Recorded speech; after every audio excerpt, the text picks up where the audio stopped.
오늘 주시는 하나님의 말씀을 함께 봉독하겠습니다. 로마서 7장 21절로 25절입니다. 우리 다 함께 한 목소리로 하나님 말씀을 봉독하겠습니다. 시작. 그러므로 내가 한 법을 깨달았노니 곧 선을 행하기 원하는 나에게 악이 함께 있는 것이로다. 내 속사람으로는 하나님의 법을 즐거워하되 내 지체 속에서 한 다른 법이 내 마음의 법과 싸워 내 지체 속에 있는 죄의 법으로 나를 사로잡는 것을 보는도다. 오호라, 나는 곤고한 사람이로다. 이 사망의 몸에서 누가 나를 건져내랴. 우리 주 예수 그리스도로 말미암아 하나님께 감사하리로다. 그런즉 내 자신이 마음으로는 하나님의 법을, 육신으로는 죄의 법을 섬기노라. 아멘.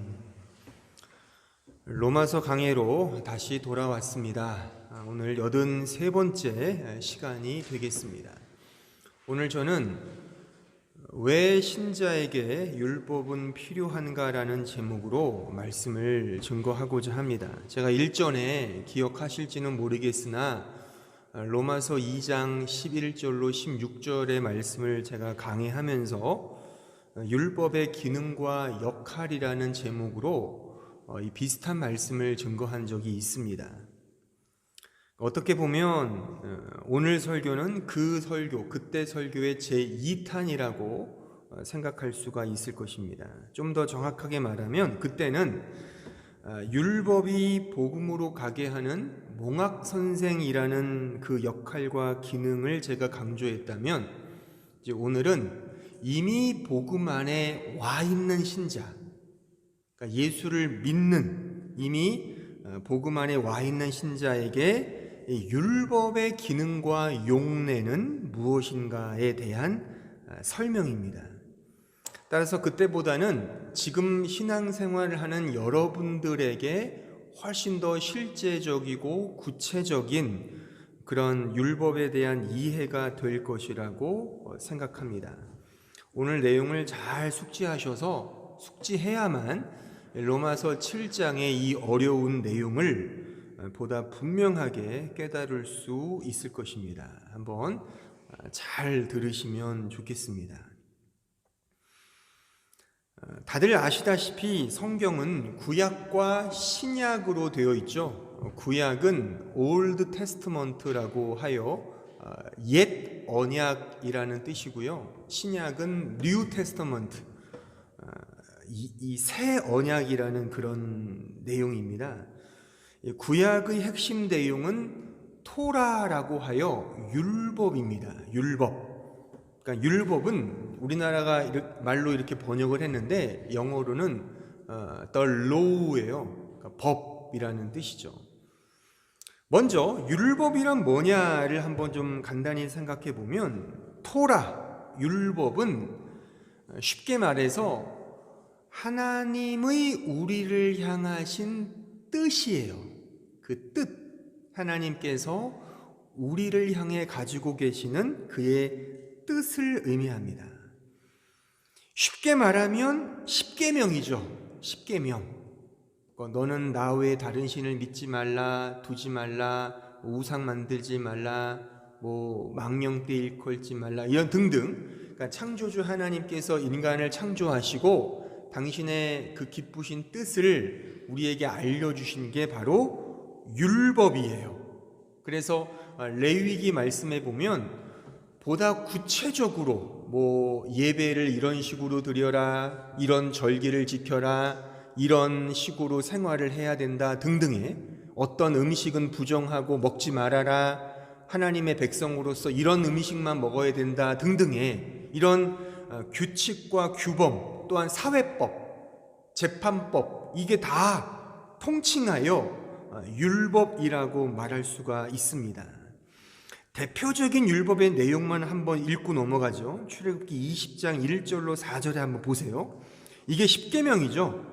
하나님이 이 모든 말씀으로 말씀하여 이르시되 나는 너를 애굽 땅 종 되었던 집에서 인도하여 낸 내 하나님 여호와니라. 너는 나 외에는 다른 신들을 내게 두지 말라.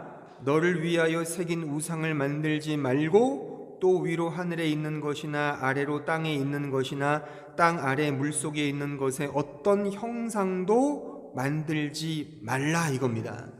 이렇게 해서 10계명이 등장하잖아요. 뭐 구체적으로 네 부모를 공경하라, 살인하지 말라, 간음하지 말라, 도둑질하지 말라, 거짓 증거하지 마라, 탐내지 마라. 이렇게 이런 게 다 율법이라는 거예요. 율법. 자, 전통적으로 우리 개혁교회, 우리 개신교에서는 이 율법을 통상 세 가지 용례로 설명을 했어요. 그러니까 그 usages of the law라고 하여 율법의 세 가지 용법에 대해서 가르쳐 왔거든요. 우리가 잘 아는 마르틴 루터나 멜랑히톤이나 또는 존 켈빈조차도 다 이렇게 율법의 세 가지 용례를 가르쳤습니다. 그 세 가지는 다음과 같습니다. 첫째는 자연적 용례, 자연적 용법이고요. 둘째는 복음적 용법이 있고요. 마지막 세 번째가 규범적 용법, 이 세 가지가 있습니다. 본론에 들어가서 이 세 가지를 제가 하나하나씩 간단하게 설명을 드리겠습니다. 첫 번째, 이 자연적 용법이라는 이것은 폴리티쿠스라고 해요. 그러니까 폴리틱스잖아요. 정치라는 거죠. 그러니까 이 자연적 용법, 자연적 율법은 정치적, 시민적 용도로 하나님이 주셨다는 겁니다. 그러니까 창조주 하나님께서 피조물인 인간을 창조하시고 일반적으로 주신 법칙이에요.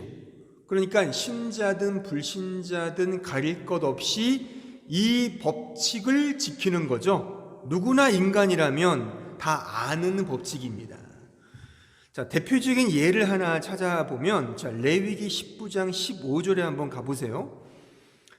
지금 이 말씀은 신자에게만 주신 거 아니죠. 이건 다 일반적으로 다 이거가 통용되는 말씀이잖아요. 자, 너희는 재판할 때에 불의를 행하지 말며. 당연하죠. 재판관이 의로 행해야 되지 않습니까? 가난한 자의 편을 들지 말며 그 세력 있는 자라고 두둔하지 말고 공의로 사람을 재판할지며 너는 내 백성 중에 돌아다니며 사람을 비방하지 말며 내 이웃의 피를 흘려 이익을 도모하지 말라. 나는 여호와니라. 너는 내 형제를 마음으로 미워하지 말며 내 이웃을 반드시 견책하라. 그러면 내가 그에 대하여 죄를 담당하지 아니하리라. 원수를 갚지 말며 동포를 원망하지 말며 내 이웃 사랑하기를 내 자신같이 하라. 사랑하라. 나는 여호와니라. 다 아는 얘기잖아요. 꼭 믿음이 있는 자만이 이것을 지키는 게 아니죠. 그렇죠? 이게 율법이잖아요. 그러니까 이것을 가리켜서 자연적 용법이라고 말하는 거예요. 누구나가 다 가난한 사람을 돕고 내 이웃을 돌보며 특히 다른 말씀에서는 고아와 과부와 어려움 당한 자들에게 특별히 마음을 써라. 이런 것들이 다 율법의 제1용례, 자연적 용법이라고 말할 수가 있어요. 그러니까 시민으로서, 그러니까 어떤 의미에서 이 자연적 용례가 없으면 어떻게 될까요? 이 세상이 다 아수라장이 되지 않겠어요? 서로 막 싸우지 않겠어요? 그러니까 어느 정도의 일반 법이 존재하는 거죠. 그래서 일반 법의 판례가 다 이 자연적 율법 아래 있다라고도 말할 수가 있는 겁니다. 당연한 인간의 도리라고 볼 수 있죠. 두 번째, 복음적 용법인데요. 이것을 테올로기쿠스라고 해요. 테올로지라고 하잖아요. 그 신학, 그러니까 신학적 용도 혹은 영적, 스피리추얼 유시지라고도 합니다. 그래서 이걸 복음적 용법이라고 하는데 이것은 진짜 율법의 본질적인 용례예요. 율법은 사람을 도전하고 고소하며 정죄합니다.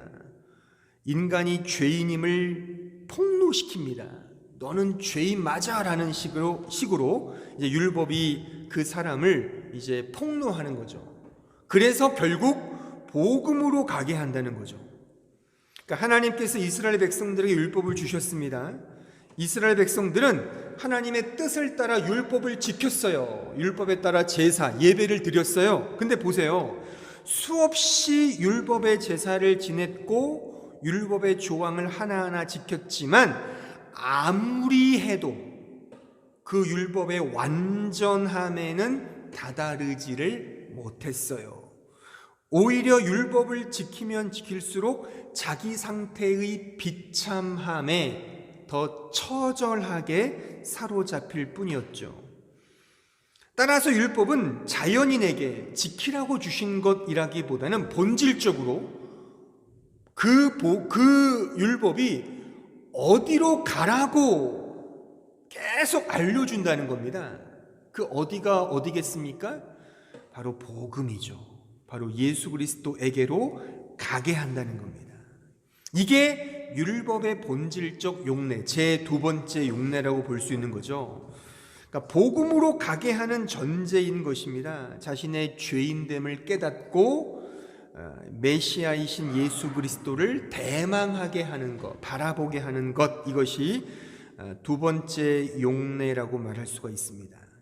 자, 갈라디아서 3장 19절 22절을 읽어보시면 그런즉 율법은 무엇이냐? 범법함으로 더하여진 것이라 천사들을 통하여 한 중보자의 손으로 베푸신 것인데 약속하신 자손이 오시기까지 있을 것이라. 그 중보자는 한 편만 위한 자가 아니나 하나님은 한 분이시니라. 그러면 율법이 하나님의 약속들과 반대되는 것이냐? 결코 그럴 수 없느니라. 만일 능히 살게 하는 율법을 주셨더라면 의가 반드시 율법으로 말미암았으리라. 그러나 성경이 모든 것을 죄 아래에 가두었으니 이는 예수 그리스도를 믿음으로 말미암는 약속을 믿는 자들에게 주려함이라. 자, 22절을 주목해 보세요. 성경이 모든 것을 죄 아래에 가두었대요. 어떻게요? 율법으로. 이게 율법의 제2용례라는 거예요. 가두었어요. 그래서 결국 예수 그리스도를 믿는 믿음으로 가게 하기 위해서 율법을 주셨다는 겁니다. 자, 갈라디아 3장 23절 좀 더 부연하면 믿음이 오기 전에 우리는 율법 아래에 매인바되고 갇혔다는 거죠. 계시될 믿음의 때까지 갇혔느니라. 이같이 율법이 우리를 그리스도께로 인도하는 초등교사가 되어 우리로 하여금 믿음으로 말미암아 의롭다함을 얻게 하려 함이라. 따라서 율법은 우리 인간을, 신자를 갇히게 하고 결국 그리스도께로 인도합니다. 이것이 율법의 두 번째 용례입니다.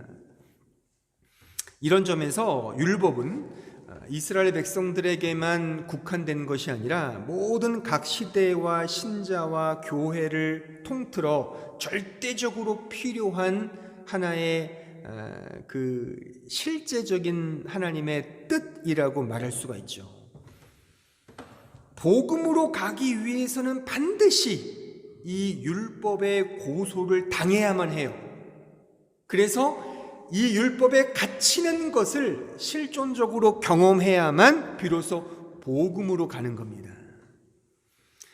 여러분들이 아는 말로 하면 자신의 죄인됨을 깨닫지 못하는데 어떻게 복음을 알 수 있겠냐는 겁니다. 그렇잖아요. 만약 이 과정, 율법의 고소, 율법의 정죄, 율법의 갇힘이 없는 상태에서 이런 과정 없이 만약 복음으로 갔다면 이게 뭘까요? 이게 매우 낯선 상황이 벌어지는 거죠. 바로 그 대표적인 경우가 값싼 은혜가 되는 거예요. 그 본 회포가 값싼 은혜를 강조했잖아요. 그렇게 전락된다는 말입니다. 한번 잘 생각해 보세요. 복음이라는 말 자체가 유앙겔리온, 굿 뉴스잖아요. 좋은 소식이거든요. 그러니까 보편 사람들이 좋아할 만한 표현이에요. 이 복음이라는 이 자체가 얼마나 좋아요. 예수 믿으면 뭐 건강해지고, 예수 믿으면 돈 많이 벌고, 예수 믿으면 평안해지고, 얼마나 좋아요. 이 자체가 사실 복음이거든요. 근데 이 복음으로 가기 위해서는 성경의 과정이 뭐냐면 율법을 통과해야 된단 말이죠. 율법을 통해 내가 고소를 당하고 율법을 통해 정죄를 당하는 이 과정이 생략된 채 그냥 복음으로 가면 그게 과연 복음일까를 우리는 심각하게 자문해 봐야 되는 것입니다. 복음을 복음으로 알기 위해서는 반드시 율법의 고소, 죄의 자각, 그 죄로부터의 회개, 엄중한 하나님의 심판이라는 그 율법을 통한 경험을 해야 한다는 것입니다. 이것이 율법의 제2 번째 용례입니다. 이 부분을 매우 강조한 사람이 이제 마르틴 루터예요. 제가 예전에 그 종교 개혁 세미나 때 말씀드렸는데 이거를 강조해서 이제 로마 캐톨릭에서 아주 죽을 뻔한 거죠. 근데 우리가 이제 이 시대 현대 교회에서 이렇게 전해지는 복음을 제가 가만히 보면 이런 죄에 대한 부분, 율법에 대한 고소, 죄로부터의 회개, 하나님의 엄중한 심판, 하나님의 진노, 이런 개념들이 싹 삭제된 게 되게 많은 것 같아요. 다 그냥 좋고 좋은 거 아니겠어? 이런 식으로 가죠. 그러면 결국에 내가 다다르는 곳이 과연 십자가 복음인지 아니면 이 세상이 만들어낸 인본주의 복음인지는 사실 알 길이 없는 겁니다. 가령 어떤 병에 걸린 사람을 한번 예로 들어보세요. 이 병에 걸린 사람이 일단 가장 먼저 무엇보다 무엇을 해야 될까요? 자신이 병 걸렸다는 사실을 알아야 되잖아요. 그리고 어떤 병에 걸렸는지를 확인해야 되는 거잖아요. 그래야 무슨 병원에 가서 의사를 만나고 처방을 받아 그에 관련된 약을 먹잖아요. 뭐 주사를 맞거나 뭐 어떤 과정을 거치지 않겠습니까? 만약 그 사실을 모른다면 그게 불행이죠. 그 어떤 증상도 드러나지 않게 하는 병이 무서운 병이라잖아요. 그래서 캔서, 암이 그런 거래잖아요. 이 모르는 거죠. 증상이 안 나타난다는 거잖아요. 그 무서운 병일수록. 그러니까 이게 불행이죠. 그러니까 말하자면 이 비유에서 그 병을 확인하는 과정이 말하자면 율법이라는 거예요. 그래서 신자는 율법을 통해 내가 영적 병자인지를 깨닫고 그 후에 의원 되신 예수께로 가는 거라는 겁니다. 이게 성경이 말하는 복음의 내러티브죠. 다 이렇게 성경은 복음을 설명해 주는 겁니다. 영적 병을 깨닫지 않고 내가 죄인됨도 깨닫지 않은 상태에서 가는 그 자리가 과연 성경이 말하는 예수가 맞는가? 이런 부분을 우리 스스로에게 한번 곱씹어 보셔야 하는 겁니다. 자, 그래서 예수께로 가게 한다는 점에서 율법도 복음인 거죠. 그래서 율법과 복음은 서로 개겐타이라는 상대가 아니에요. 하나의 진리를 설명해 주는 겁니다. 그래서 우리 존 켈빈을 비롯한 개혁신학자들은 율법과 복음은 본질적으로 일치한다고 매우 강하게 강조했습니다. 그러니까 율법이 복음이신 예수 그리스도께로 가게 한다는 점에서 그렇죠. 물론 형식은 다를 수 있죠. 그러니까 구약에 등장하는 율법의 내용들은 매우 이질적이지 않습니까? 그렇잖아요. 우리로서는 상상하지 못하는 많은 형식과 내용들이 있죠. 제가 아까 전에 말씀드렸지만 그런 제사법이나 의식법이나 음식법, 정치법, 재판법은 지금 우리가 보면은 너무 이상한 것들이 많아요. 정말 이런 돼지고기도 못 먹고 이런 굽이 갈라진 고기도 못 먹고 갑각류도 못 먹고 다 못 먹는 게 되게 많아요. 왜? 그때는 그랬단 말이죠. 근데 이러한 율법의 조항들을 통하여 결국 예수께로 가면 되는 거예요. 이런 여러 가지 형식들을 통해서. 그러니까 형식은 달라도 그 정신은 하나라고 하는 것이 바로 성경이 우리에게 말하고 있는 끊임없는 그 하나의 진리, 제가 일전에 그 구심점 얘기했잖아요. 이런 맥락에서 복음에 대해서 성경이 설명하고 있는 겁니다. 그래서 모든 것이 합력하여 결국 목적과 결과는 복음이라는 거죠. 예수께로 가게 하면 된다는 것입니다. 하지만 각 시대마다 다를 수 있어요. 그 시대와 형편과 문화와 어떤 국가마다 조금씩 그 하나님의 뜻을 해석하고 실천하는 방식이 조금씩 다를 수 있죠. 그렇죠? 하지만 결국 그 형식 자체가 본질이 아니라 그것을 통해서 예수를 믿고 예수께로 가게 하면 그게 소위 장땡이다 이겁니다. 그러니까 보세요. 우리나라도요. 처음 100년 전만 해도요. 남녀 7세 부동석이라고 남녀가 따로 예배를 드렸잖아요. 근데 그때 만약에 어떤 사람이 이건 필요 없어요. 우리 다 같이 하나로 모여서 예배 드려라고 하면은 아마 저 적그리스도 그런 아마 이단이라고 취급받았을 겁니다. 그러니까 그건 그 시대에 그렇게 말하자면 제도화된 거죠. 하지만 그거 자체가 나쁘다 좋다가 아니라 그걸 통해 복음을 깨닫고 예수께로 가게 하는 하나의 방편일 수 있다는 겁니다.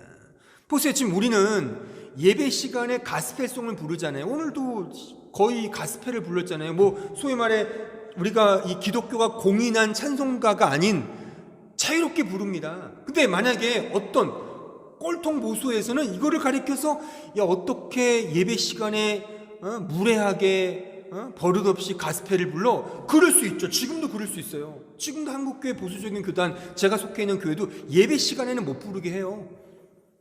근데 그게 뭔 상관이에요? 그게 이제 거의 다 그런 게 의미가 없잖아요.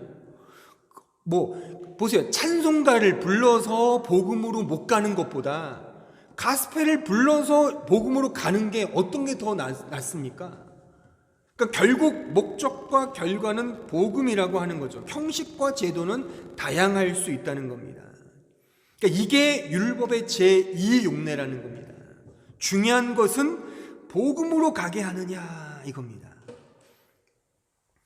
그 율법이 만약 나를 죽게 하는 율법이면 표피적으로만 율법을 지키는 거죠. 그러니까 아까 말했듯이 가스펠은 안 돼. 무조건 찬송가여야 돼. 어떻게 이렇게 할 수 있어? 안 돼. 막 이런 거 있잖아요. 형식과 제도를 우선시 여기는. 근데 그것은 말하자면 그것을 통해 복음으로 못 가면 그건 죽게 하는 율법이라는 겁니다. 살게 하는 율법이 돼야죠. 자, 로마서 2장 26절로 29절에 한번 가보세요. 그런즉 무할례자가 율법의 규례를 지키면 그 무할례를 할례와 같이 여길 것이 아니냐.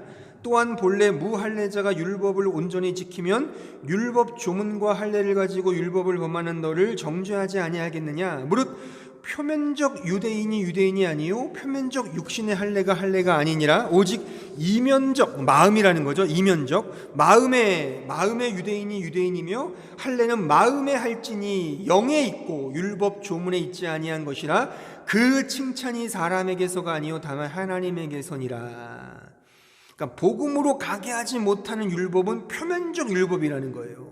자, 골로새서 2장 16절에 가보세요. 그러므로 먹고 마시는 것과 절기나 초하루나 안식일을 이유로 누구든지 너희를 비방하지 못하게 하라. 이것들은 장래 일의 그림자이나. 다 그림자라는 거예요. 몸은 결국 본질은 그리스도의 것이다 이거죠. 아무도 꾸며낸 겸손과 천사 숭배를 이유로 너희를 정죄하지 못하게 하라. 그가 그 본 것에 의지하여 그 육신의 생각을 따라 헛되이 과장하고 머리를 붙들지 아니하는지라. 온 몸이 머리로 말미암아 마디와 힘줄로 공급함을 받고 연합하여 하나님이 자라게 하심으로 자라느니라. 그러니까 보세요. 이게 의식법이잖아요. 그러니까 지금도요. 유대교는 안식일을 지키잖아요. 토요일을 지킨다는 거죠. 그 전통에 따라 안식교가 토요일날 예배를 드리잖아요. 어떤 절기, 어떤 음식, 그렇잖아요. 지금도 로마 캐톨릭이나 영국 국교회는 여인들이 이렇게 그 천을 머리에 쓰고 예배 미사를 드리는 거죠. 왜요? 이게 성경에 나오는 이야기니까. 사도 바울도 여자는 머리에 수건을 쓰라고 돼 있잖아요. 그거를 그대로 지키는 거죠. 우리는 개혁교회는 그렇게 안 해요. 그럼 우리가 볼 때, 그쪽에서 볼 때 너희들은 왜 바울 사도가 말한 대로 안 해? 우리가 하는 말은 뭐죠? 야, 그건 정신이 중요한 거지.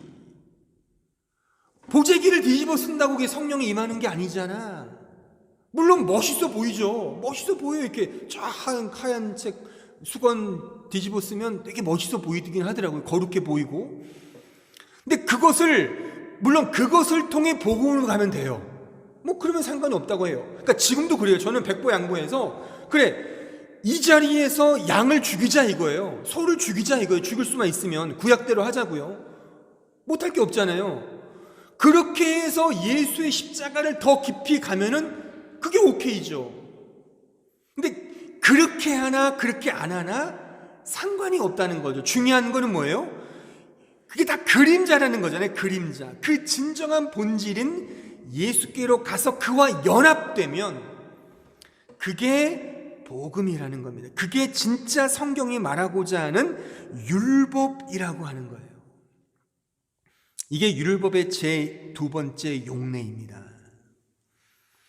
자, 세 번째 용례는 이제 규범적 용법이라고 하는데, 이 노르마티부스라고 해요. 이 노멀, 이제 도덕적, 규범적 용례라고 해요. 이 규범적 율법의 용법은 이제 신자가 되었어요. 이제 신자로서 신자답게 살기 위해 주시는 율법의 용례를 의미합니다.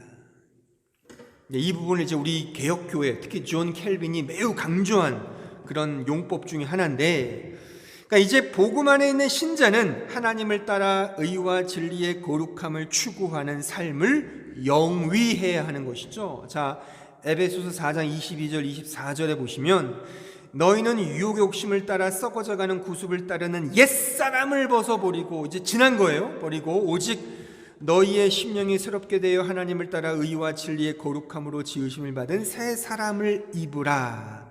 이제 신자답게 이제 살아가는 걸 의미하는 거예요. 이제 우리 신자로서 신자의 인생 속에 나타나야 하는 율법의 용례를 의미해요. 이것이 규범, 신자가 이렇게 살아가야 한다는 그런 규범을 의미하는 겁니다. 에베소서 5장 1절로 2절에 보시면 그러므로 사랑을 받는 자녀같이 너희는 하나님을 본받는 자가 되고 그리스도께서 너희를 사랑하신 것 같이 너희도 사랑 가운데서 행하라. 그는 우리를 위하여 자신을 버리사 향기로운 제물과 희생 제물로 하나님께 드리셨느니라. 여기 보세요. 너희는, 그러니까 여기에 너희는이 누구죠? 너희는은 그 앞에 나와 있죠. 사랑을 받는 자녀, 너희는, 그러니까 예수 안에 사랑을 받는 자를 의미하는 거죠. 그러니까 정치성이 바뀐 거죠. 이제 그리스도의 사랑을 받은 너희는 이제 하나님을 본받으며 살아라. 이게 바로 율법의 세 번째 용례라고 볼 수 있어요. 그래서 사랑 가운데 행하라라는 이제 하나님의 뜻, 그의 율법이 주어지는 거죠. 쉽게 말해 주님을 닮아가는 삶을 사는 겁니다. 그런데 여기서 한 가지 꼭 주의해야 할 것이 대두됩니다. 이게 오늘 본문 로마서 7장과 연결해서 매우 중요한 내용인데, 자, 이러한 삶, 그러니까 신자가 이제 다시 율법을 규범적 율법으로 이제 받아서 이제 하나님을 닮아가고 신자로 살아가는데, 이러한 율법을 지키는 규범적 용례가 자칫 표면적 율법으로 될 수 있다는 겁니다. 그러니까 신자는 규범적 율법을 통해 하나님을 닮아가는 마땅한 삶을 살게 됩니다. 그런데 그러한 삶을 통해 말하자면 하나님께 영광을 돌리고 하나님께 감사를 돌려야 함에도 불구하고 표면적 율법 지킴으로 가면 그 규범을 지킴으로 하나님의 영광으로 가는 것이 아니라 자신의 영광으로 갈 수 있는 그런 교묘한 영적 교만이 우리 신자 안에 발생할 수 있다는 것입니다. 다시 말해서 하나님의 영광을 향한 거룩한 삶이 아니라 자신의 영광을 위한 거룩한 삶이 될 수 있다는 것입니다. 이렇게 되면, 이렇게 이해하면, 이렇게 되면 로마서 7장에 적혀있는 이 말씀을 전혀 이해할 수가 없게 되고, 이런 쪽에 속해 있는 사람들은 로마서 7장의 화자를 무조건 불신자로만 여겨야 하는 그런 함정에 빠진다는 것입니다. 제가 일전에 이렇게 말했죠. 최근에 그 신학계에 그 바울 서신을 중심으로 한 새 관점 학파가 아주 기승을 부리고 있습니다. 제가 아는 소위 세계적으로 유명한 석학이라는 신학자들이 대부분이 다 이 새 관점 학파에서 나오고 있어요. 이들이 강조하는 건 뭐냐면, 이 바울의 이신칭의 교리를 인본주의 성화론으로 대체시켜 버렸어요. 칼빈주의가 아니라 알미니안주의인 거죠. 그러니까 이 은혜와 믿음이 아니라 행위를 강조하는 인본주의 입장으로 이 신학이 지금 거의 흘러가고, 우리 개신교 안에 소위 개혁교회라고 하는 교회들 역시도 다 이 세관점 학파로 넘어가고 있는 거죠. 이름만 대면 알만한 한국의 유명한 세계적인 그런 신약학의 그런 교수들도 다 이쪽, 제가 나온 학교도 이런 교수가 있다고 지금 지금 난리가 났습니다. 그러니까 저같이 교리나 조직신학을 이렇게 공부하는 사람들은 별로 넘어갈 일이 없는데, 이 신약을 전공해서 헬라어 너무 잘하다 보니까 이게 아주 뭐랄까, 인간적으로 이 성경을 해석하고 이해했던 것 같아요. 그러니까 쉽게 말하면 이런 거예요. 칭의를 얻었어도, 하나님의 구원을 받았어도 내가 성화를 이루지 못하면 내 칭의가 번복되거나 취소된다라고 하는 주장이에요. 그러니까 신자가 되었어도 십계명을 지키지 못하면 결국 구원이 취소된다는 겁니다. 그러니까 말은 이렇게 막 멋지게 포장하지만 결국 십계명을 지켜야 돼. 그러니까 소위 7계, 간음죄 범한 사람들, 이렇게 막 범죄 저지른 사람들 다 나중에 죽어보면 몰라. 뭐 이런 식으로 이제 가는 거죠. 그래서 예수님의 그 열매로 그 나무를 알리라의 말씀을 너무 인본주의적으로 해석해서 그렇게 칭의를 이렇게 좀 회파하는 그런 입장이 지금 아주 대세인 것 같습니다. 그래서 논쟁이 뜨겁습니다. 이 부분에. 그러니까 저는 이렇게 여러분들께 제언을 하고 싶어요. 그러니까 규범적 율법의 내용을 단순히 법을 지키는 행위에 초점을 맞추는 게 아니라 그 행위마저도 하나님의 은혜. 그래서 우리 종교 개혁자들이 외쳤던 그 솔라 그라티아, 솔라 피데, 오직 은혜, 오직 믿음으로 이 율법을 지킴을 이해해야 한다는 것이죠. 그래서 저는 요 두 번째 율법의 용례와 세 번째 용례를 좀 이렇게 하나로 묶어서 제가 이런 표현을 한번 만들어 봤어요. 종합적 이해로서 율법의 중요한 용례가 뭐냐면, 더 큰 은혜의 복음으로 가게 하는 율법의 용례가 있다. 이게 바로 신자에게 적용되는 율법의 용례입니다. 더 큰 은혜의 복음으로 가게 하는 율법의 용례. 그러니까 하나님이 다 하셨다는 믿음의 고백이죠. 내가 하는 것이 아니요 나의 나된 것은 하나님의 은혜로라.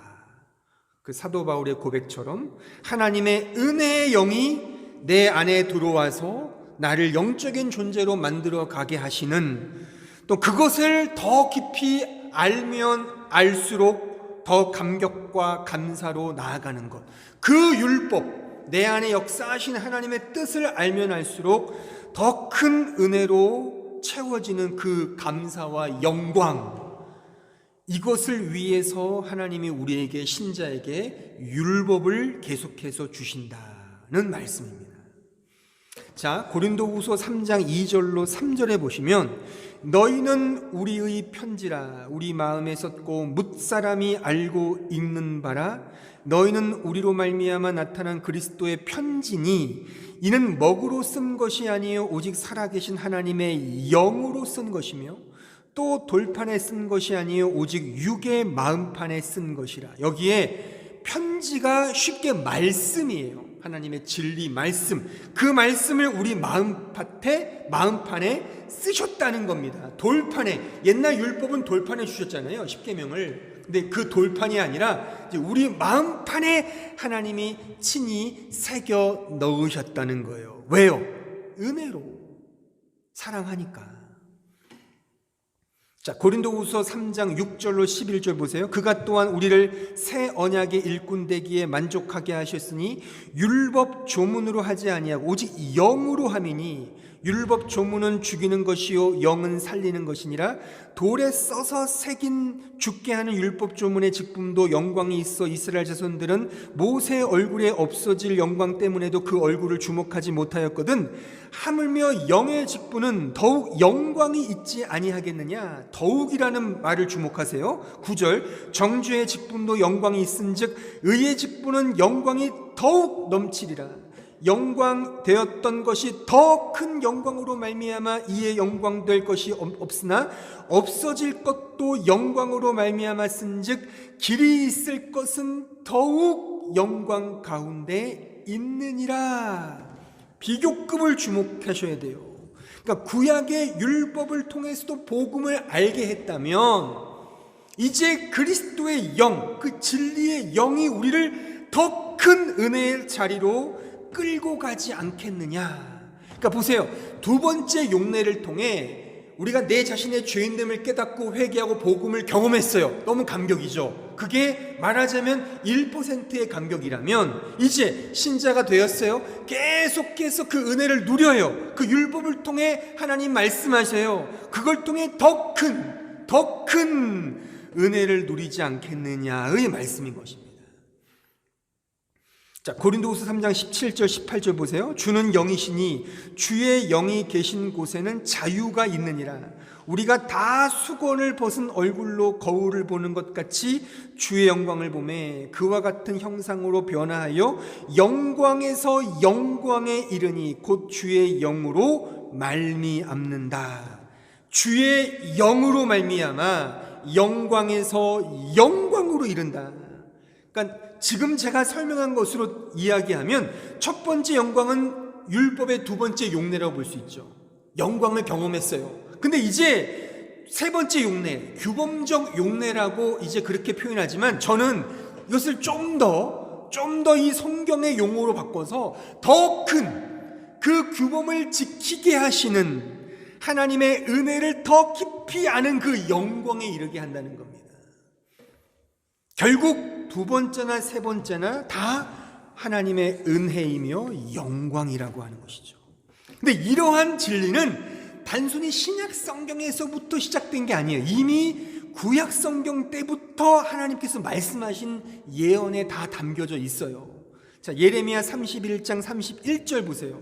여호와의 말씀이니라. 보라, 날이 이르리니 내가 이스라엘 집과 유다 집에 새 언약을 맺으리라.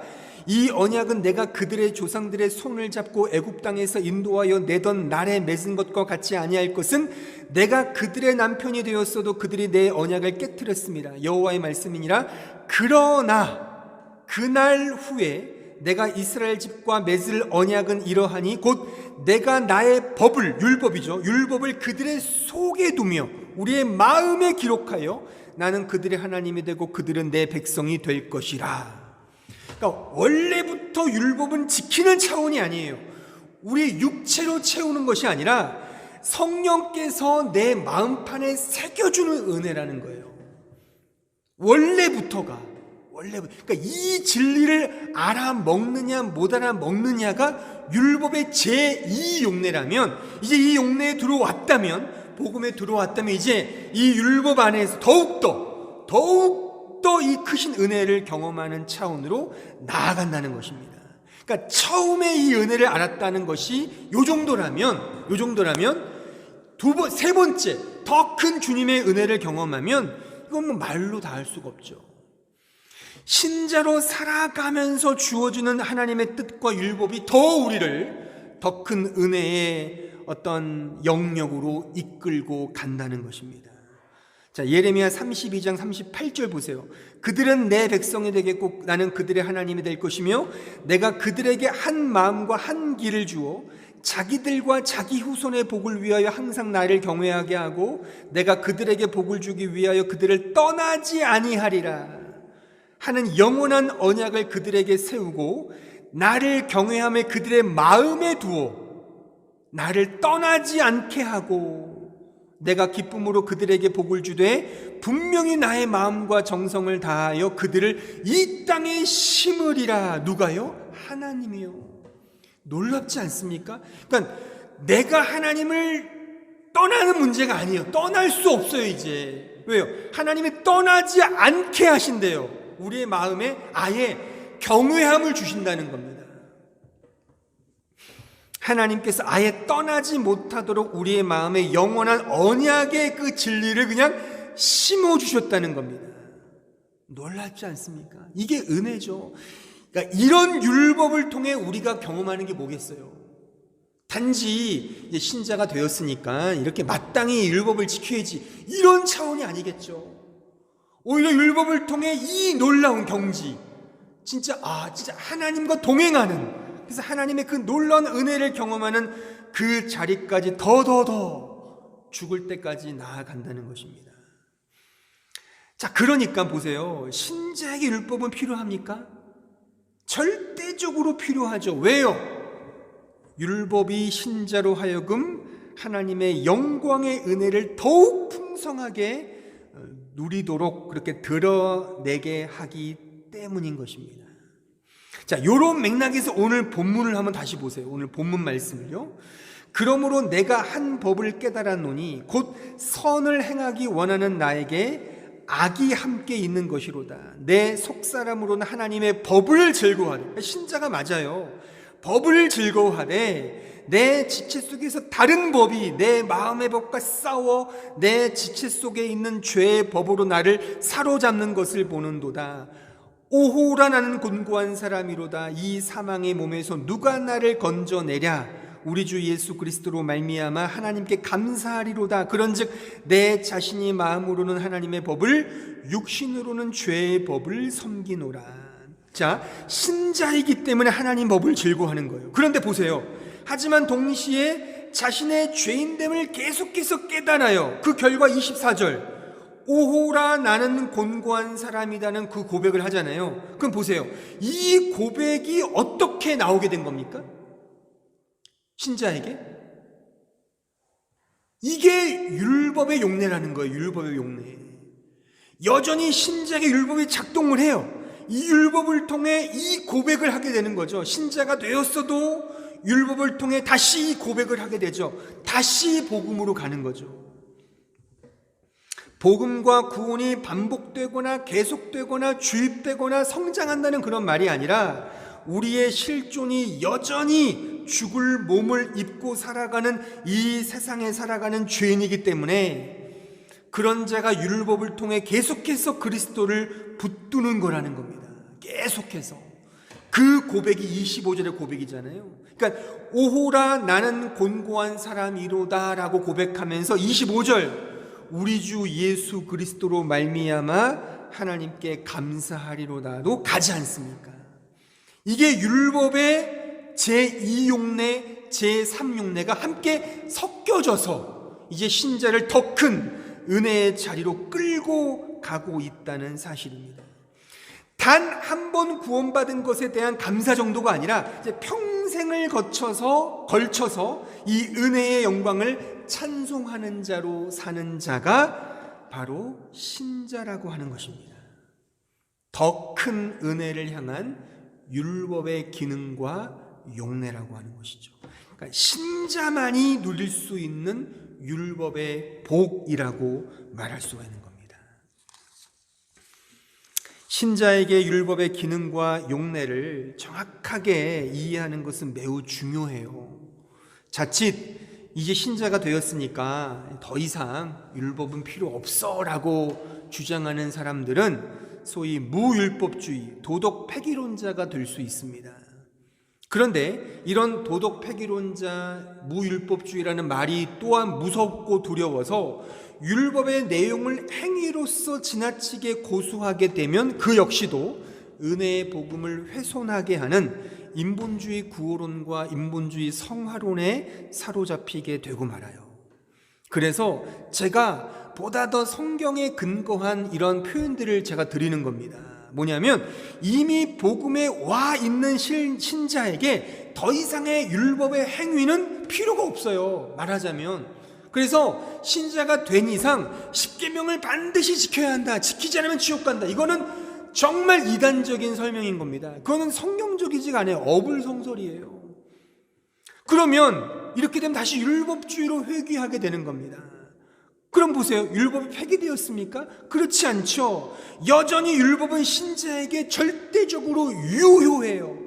왜냐하면 우리 신자는 여전히 율법의 성향을 지니고 이 죽을 몸을 입고 살고 있기 때문에 쉽게 이 세상에 살면서 육체를 쫓아 걱정과 근심과 인과율의 법칙과 인과응보의 원리를 따라 살아가거든요. 예수 안에 있다 하지만 여전히 죄의 영향으로 쉽게 넘어가죠. 그래서 우리는 날마다 오호라 나는 곤고한 자다라고 고백하잖아요.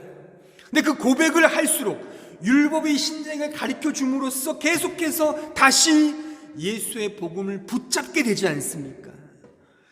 신자가 되었어도 여전히 은혜를 더 풍성히 누리게 된다는 겁니다. 좀 더 구체적으로 말해서 십계명을 지켜야 구원받는 것이 아니라, 그러니까 결국 이 십계명 율법을 통해 자신의 무능과 죄인됨을 깨닫고 예수 그리스도께로 가게 하는 이 복음의 통로라고 제가 강조했지 않습니까? 근데 이미 신자가 된 그 신자조차도 이제 그 십계명 율법을 통해 자신의 처음 자리를 언제나 깨닫고 내가 지금 와 있는 자리가 이 자리임을 확인하며 그 복음의 은혜를 더욱 깊이 누리며 살아가게 되는 것입니다. 주님은 이 십계명을 하나님에 대한 사랑과 이웃 사랑으로 주셨지 않습니까? 근데 보세요. 단순히 이 사랑이라는 게, 그러니까 십계명을 지키냐 안 지키냐의 문제로 가면은 보세요. 단순히 육체의 목숨을 앗아가는 것, 살인하는 게 살인이 아니죠. 단순히 간음죄를 범하는 행위가 간음이 아니죠. 주님은 마음으로 미워하는 게 살인이고 마음으로 음란해하는 게 간음이라고 말씀하셨어요. 그게 새로운 율법이지 않습니까? 그러면 그 율법에 절망하지 않을 사람이 어디 있습니까? 그렇잖아요. 우리 모두는 다 누구를 미워하고 음란하고 탐심을 가지고 있고 거짓 증거를 하고 있고 다 이것이 우리의 죄 아니. 단지 그렇게 안 했다가 아니라 이건 율법의 제1용례지 않습니까? 그 용례를 어기면 구속되는 거잖아요. 감옥에 갇히는 거예요. 그게 율법의 본질이 아니잖아요. 본질은 마음에 있다니까요. 그러니까 우리는 율법을 통해서 나는 할 수 없구나. 난 진짜 하나님의 은혜가 단 한순간도 없으면 난 정말 끝이구나를 아는 게 이게 믿음 생활이고 이게 말하자면 그리스도를 닮아가는 거잖아요. 이제 하나님 필요 없어요. 내 스스로도 할 수 있거든요. 이제 은혜 필요 없어요. 이게 그리스도를 닮아가고 성장하는 게 아니잖아요. 기독교의 성장과 기독교의 주님 닮아가는 것은 나는 정말 살면 살수록 알면 알수록 하나님의 은혜와 사랑이 없으면 나는 단 한순간도 살 수가 없어요. 그래서 에베소서 1장 2장에서 사도 바울이 얘기하잖아요. 하나님을 아는 그 지식의 너비와 높이와 깊이와 그 풍성함을 더 깨닫기를 기도하지 않습니까? 사도 바울 수준으로 보면 우리와 한참 높이 있는 사람 같은데 그는 언제나 이 하나님을 더 깊이 알고 그 은혜를 더 알기를 그는 자신의 유일한 기도 제목으로 가졌다는 사실입니다. 그러니까 마치 이런 비유와 같아요. 그 초보자보다 숙련자에게 어떤 도구가 더 중요하고 더 기묘하듯이 말이죠. 그러니까 바이올린을 켜는 초보자에게 명품 바이올린은 조금 사치일 수 있죠. 오히려 그 초보자의 실력 때문에 그 명품 바이올린의 진가가 망가뜨릴 그런 우려가 있을 수 있습니다. 하지만 탁월한 연주자에게 소위 명품 바이올린은 서로의 진가를 더욱 풍성하게 드러내게 해주는 귀한 파트너가 될 것입니다. 신자와 율법의 관계도 마치 이와 같다는 거예요. 처음 예수 믿을 때만 율법이 필요한 것이 아니라 신자로 살아가는 그 모든 과정 속에 율법이 우리에게 꼭 필요해요. 왜요? 그 율법을 통해 다시금 복음으로 가게 하니까 내가 아니었구나, 진짜 주님만이 전부구나를 계속 깨닫는 거예요. 그래서 사도 바울이 아까도 제가 말했잖아요. 모든 것이 하나님의 은혜로다라고 그가 고백하잖아요. 그가 한 게 얼마나 탁월한데요. 그 사도 바울 때문에 지금 기독교가 세계 종교가 된 거 아닙니까? 그런데 그는 자기가 한 게 없답니다. 그게 그냥 겸손을 떨기 위해 그런 고백을 했을까요? 그게 아니죠. 이 복음 안에서, 율법 안에서 이 진리를 깨달은 거예요. 진짜 이거구나. 그러니까 율법을 더 지키면 지킬수록 그리스도께로 갈 수밖에 없는 거죠. 근데 아까 말했듯이 표면적 율법을 이해하면 내가 율법을 지키면 지킬수록 자기 자랑이 생긴다니까요. 나 이렇게 하고 있잖아, 얼마나 내가 열심히 하는데, 이렇게 내 마음을 먹는다면 이게 저 같은 목사가 조심해야 될 일이죠. 저 같은 이렇게 소위 돈을 받고 사역하는 사람들이 조심해야 될 게, 내가 잘해서, 내가 하나님 열심히 섬겨서 이렇게 큰 교회를 이루고 성도들에게 내가 복음을 증거한다고 착각하는 거죠. 그렇게 되는 순간 그는 표면적 율법자가 될 수 있다는 거예요. 한번 우리 스스로를 이 율법과 복음의 관계 속에서 잘 이해를 하셔야 돼요. 그래서 종교개혁자 존 켈빈은 자신의 기독교 강요에서 매우 엄중하게 이렇게 강조해요. 율법은 그리스도와 관련될 때라야 비로소 참된 타당성을 가진다. 그러니까 율법 자체는 타당성이 없어요. 내가 지키고 안 지키고 중요한 게 아니에요. 그걸 통해 주님께로 가면 그게 그에게 복음이 된다는 것입니다. 오늘 설교의 결론을 내리겠습니다. 왜 신자에게 율법은 필요한가? 절대적으로 필요합니다. 왜냐하면 그 율법을 통해 예수 그리스도의 복음의 은혜를 더 풍성히 누릴 수 있기 때문이에요. 이 과정이 맞아요. 그래서 여러분들이 말씀을 배우거나 설교를 듣거나 계속 어떤 더 깊이 있는 말씀을 배울 때 죄에 대한 이해, 하나님의 엄중한 공의로우신 진노, 이런 것들을 배워야 되는 거예요. 이런 진리가 없는 상태에서 그냥 해피한 복음은 있을 수가 없다는 겁니다. 요한복음 10장 10절을 보십시오. 도둑이 오는 것은 도둑질하고 죽이고 멸망시키려는 것뿐이요, 내가 온 것은 양으로 생명을 얻게 하고 더 풍성히 얻게 하려는 것이라. 자, 여기에 도둑으로 묘사된 이 상징적인 의미가 뭐냐면 율법주의예요. 이게 제가 시간이 있으면 요한복음 10장을 제가 쭉 설명해 주려고 했는데, 지금 이 사도 요한이 이 말씀을 지금 기록하면서 도둑이라고 한 이 언급한 대상이 율법주의자를 의미하는 거예요. 그냥 막연히, 물론 비유지만 여기서 말하는 게 율법이에요. 율법주의자, 표면적 율법주의자. 그 율법 우리를 죽여요, 멸망시켜요. 내가 아무리 지킨들 그것은 나를 죽이는 것밖에 없습니다. 하지만 양으로 오신 예수만이 우리에게 진정한 생명을 주셔요. 그 안에 그 안에서 율법을 이해하면 이제 그 은혜가 더 풍성하게, 신자를 더 풍성하게 만든다는 것입니다. 성경에서 말하는 율법은 행위가 아닙니다. 행위가 아니라 예수 그리스도 안에서 성령으로 연결되는 은혜예요. 그러니까 우리 종교 개혁자들이 지금 설명한 이 표현을 무지하게 강조했습니다. 예수 그리스도 안에서 성령으로 연결되는 그 은혜가 율법이라니까요. 율법을 지킴으로써 이 은혜를 안다면 율법을 제대로 한 겁니다. 하지만 율법을 내가 지키는 행위로 이해하여 그렇게 막 고수하면은 그것은 자칫 율법주의가 될 수 있고 자칫 자기 의의를 드러내는 것으로 가버린다는 것입니다. 따라서 율법을 행위로서 지키는 차원이 아니라 율법의 수요자이신 예수 그리스도를 믿고 그를 더욱 사랑하기 때문에 그 율법을 사랑하는 것입니다. 로마서 13장 10절을 한번 보세요. 사랑은 이웃에게 악을 행하지 아니하나니 그러므로 사랑은 율법의 완성이다.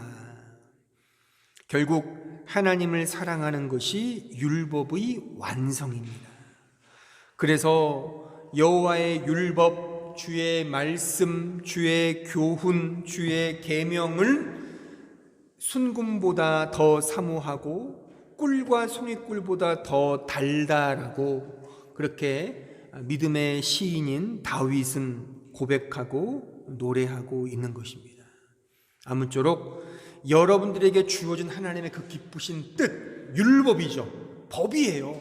우리 신자는 그 법을 지키며 살아가는 존재거든요. 근데 그 법을 부디 표면적으로 지키냐 안 지키냐로 자꾸만 자신의 삶을 이렇게 맡기면 아마 괴로울 겁니다. 잘 지킬 때는 음매기사로, 못 지키면 음매기주고 할 겁니다. 그런 차원으로 주신 게 아니잖아요. 우리가 지키냐 지키지 않냐 행위가 아니에요. 제가 그래서 저는 그래요. 여러분들이 뭐 주일 성수 한두 번 빼먹고 헌금 안 드리고 이렇게 게으르고 그런 것들을 통해서 더 복음으로 가게 한다면 그런 자체의 삶이 꼭 나쁜 것은 아니다. 제가 목회하는 입장에서 좋은 얘기는 아니지만, 근데 복음을 깨닫고 난 정말 내가 잘한다고 했는데, 내가 옛날엔 열심히 한다고 했는데 나도 역시 부질없는 죄인이구나를 깨닫고 두 손 들고 주님께 오면은 그런 경험들이 여러분들에게 나쁜 건 아니라는 거예요. 근데 그렇게 계속 게으르게 조장하면 안 되겠으나 진짜 신자라면 하나님 이렇게 깨닫게 해주신다는 거죠. 왜요? 우리 마음판에 율법이 있으니까. 결국 주님을 사랑하는 것까지 가게 된다는 거예요. 그래서 주님을 너무나 사랑해서 내가 율법을 정말 잘 지키겠다라는 이 고백으로 가게 된다는 거예요. 아무쪼록 이러한 주님에 대한 사랑의 고백이 우리 모두의 고백이 되어서 우리에게 주신 율법 안에서 더 주님을 알고 주님을 사랑하고 더 주님께로 가까이 가는 이 은혜의 풍성함을 더 풍성하게 누리는 우리 모든 주의 백성들이 되기를 진심으로 바랍니다.